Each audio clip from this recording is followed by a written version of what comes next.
Hi guys, it's Robbie here at Past Productions. Let's make some Stone Age arrowheads.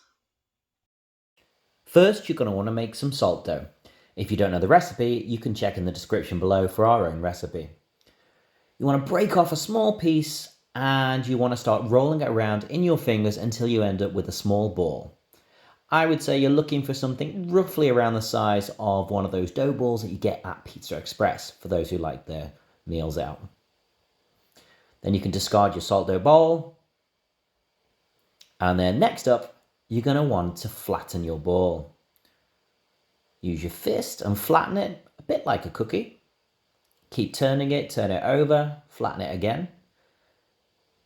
And then start to work the sides. So we're making an arrowhead here, so you need to flatten the side so it's got a long bit, and then you need to make the point. I always imagine making a house. There's the walls, and if I push the fingers together, I get my point. And then you want to start pressing in. Every now and again, you want to keep flattening it and reworking it into the same shape so you get that nice 3D textured effect. See how I'm pressing down the sides here, so it's getting a 3D slope on it? And every now and again, keep picking it up to make sure it's not stuck down to the surface that you're working on.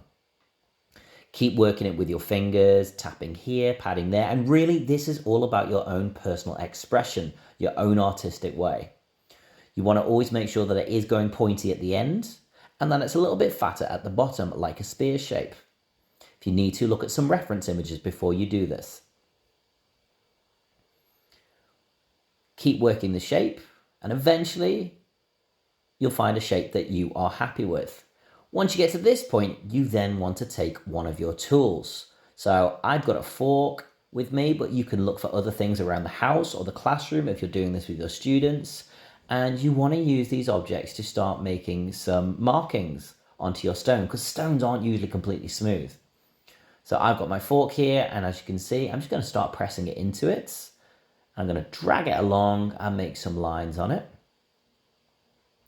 But then I'm also going to smooth it out again. I'm going to keep adding lines. And again, you can spend as little or as much time as you want doing this until you are satisfied it's got a stony kind of texture.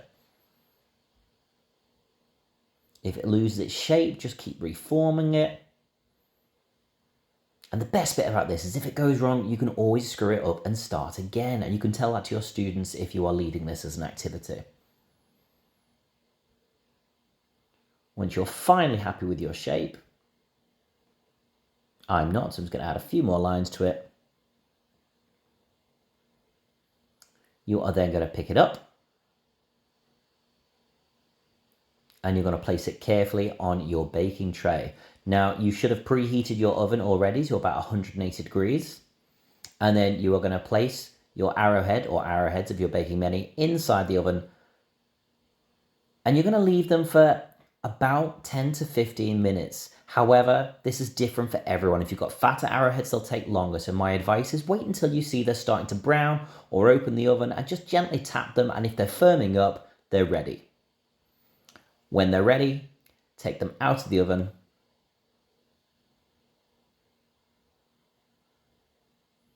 Make sure to use some guard so you don't burn your hands.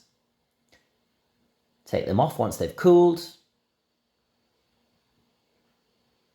And they're finished. Unless you want to paint them to give them some extra texture, we would recommend a kind of grey or browny colour.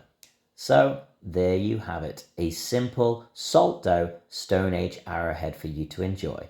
Leave a comment below and check out our description for more crafting ideas.